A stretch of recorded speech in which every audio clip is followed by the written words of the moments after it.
Alright, for this video on total air conditioning, we're going to talk about the Psychrometrics chart. So, the Psychrometrics chart was developed and is used by ASHRAE, which is the American Society of Heating, Refrigeration, and Air Conditioning Engineers. It was founded in 1894 in New York City. It's an international organization, right? And its headquarters now in Atlanta, Georgia. And these are the guys that come up with all the rules, fundamental constraints, and methods to analyze heating, refrigeration, and air conditioning, and all the associated standards. So they developed what's called the psychrometric chart, and it's a very convenient tool to look up values for your atmospheric air. So this is a psychrometric chart. This is psychrometric chart number 1. Note that it's a normal temperature chart. It's at sea level, and this is a metric chart. So the barometric pressure it's assuming is 101.325 kilopascals for atmospheric pressure at sea level. And this is all on page 11-8 of your textbook if you want to follow along or follow. And it looks very cluttered. There's a lot of information contained on here. So we're going to break it down step by step to show you how to read one of these charts and get the information that you need out of it to solve your engineering problems.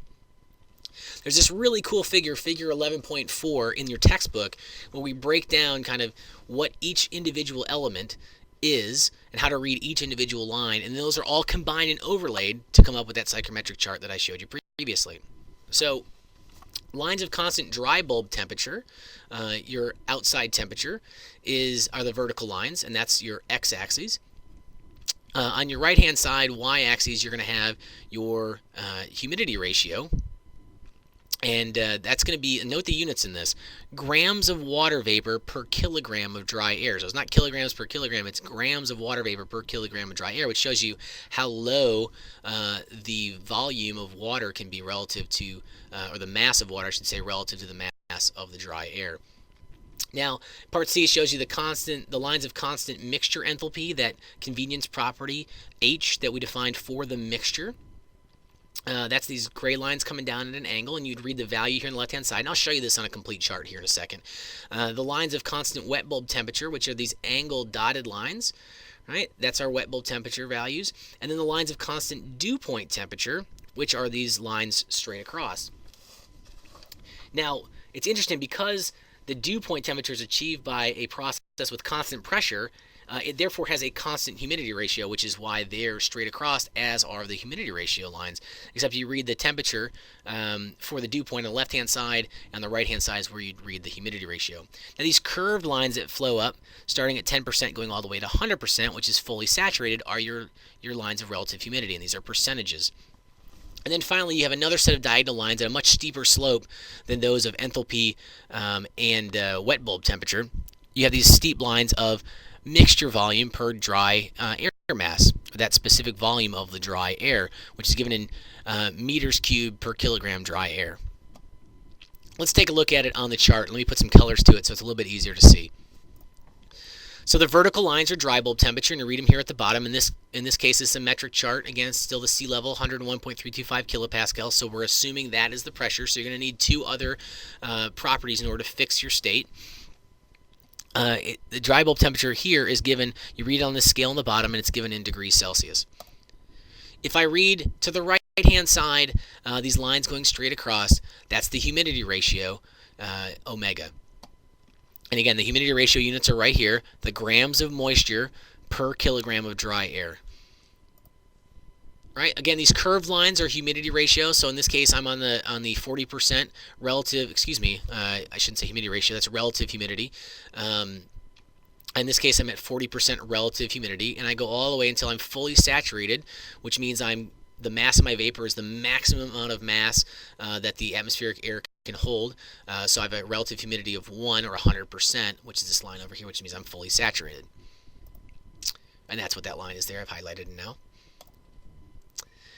These angled lines, let me go back a second so you can see these dotted angled lines, again, are the wet bulb temperature. It's how you read your wet bulb temperature.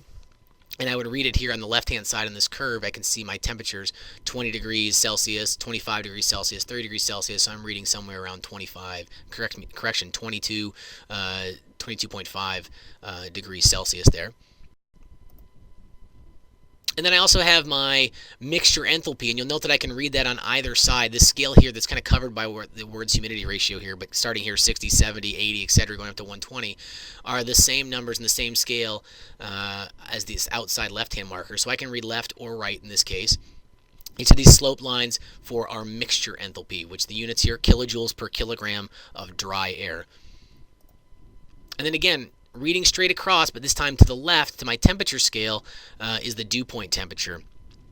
So in this case, I'm about 9 degrees Celsius on my dew point temperature. I read those to the left. Now I can also read, because the temperatures all meet together at saturation temperature, all my temperatures would be the same. You can also read down from that point.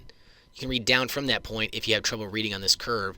So if that's at 10, let's say that's at 10 degrees Celsius, I read straight down. You can see that's also at 10 degrees Celsius on the scale at the bottom. So don't confuse it with the dry bulb temperature, but it's another trick, another way to read the dew point temperature. Come to 100% relative humidity and then draw a line straight down.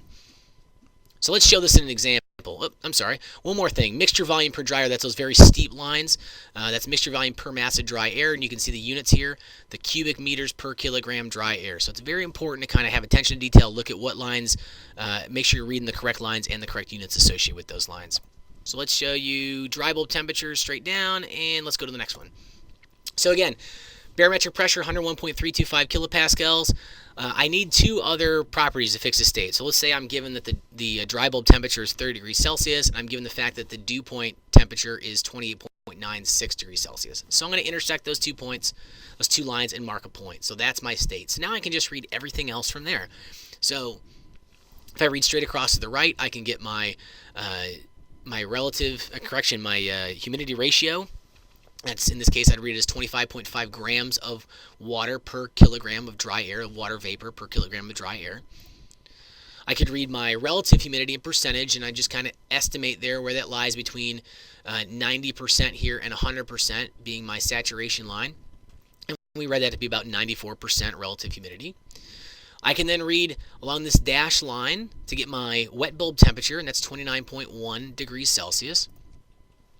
Again, I can read, and I have to estimate a line parallel to these straight lines. So if you're not on one of these lines, you have to estimate, make sure you get the correct slope. I can match these enthalpy lines and kind of match that slope. You can see it's not quite the same slope here as the wet bulb temperature. I can read my mixture enthalpy. In this case, you read it to be about 95 kilojoules per kilogram dry air. And then I can read the steep lines down to get my volume per cubic meter of dry air, or my specific volume of dry air, which is 0.894 meters cubed per kilogram dry air. So finally, let's cover this one last thing, which is what's called the comfort zone, what we define as the comfort zone. So you know that if it's very hot out, it's more uncomfortable if it's hot and humid versus just hot, like the dry heat. That you hear people say, oh, Arizona's hot, but it's a dry heat, versus Alabama, which is very hot and humid. It's less comfortable. But at a certain point, a dry heat isn't comfortable either if it's too hot. So the American Society of Heating, Refrigeration, and Air Conditioning Engineers, they define what's called the comfort zone. So let's lay that out. And you can see this on figure 11.6 in your textbook on page 11-9. So if we pick two temperatures, they estimate around 22, just under 22 degrees Celsius dry bulb temperature, and about 28 degrees Celsius as my right limit. So as my low temperature and high temperature limits. And you can see they arc up slightly based upon the relative humidity. And then we cap off a line of relative humidity values that go across. We say everything within this region is our comfort zone, where a human being feels comfortable. So to the right of that zone, the average person would feel that is too hot. If you're left of that, the average person would feel that that's too cold. And you're above that region, look at your relative humidities here, you would say that, hey, I'm too humid. So if you're doing your total air conditioning system, when we get into total air conditioning, you want to try to design your system so that it falls somewhere within this region, in this comfort zone, to say that people will be comfortable. You don't want it to fall out here because it'll be too hot. You don't want it here because it'll be too cold. And anywhere above this region, they'll be too humid. If you have any questions, feel free to see your instructor.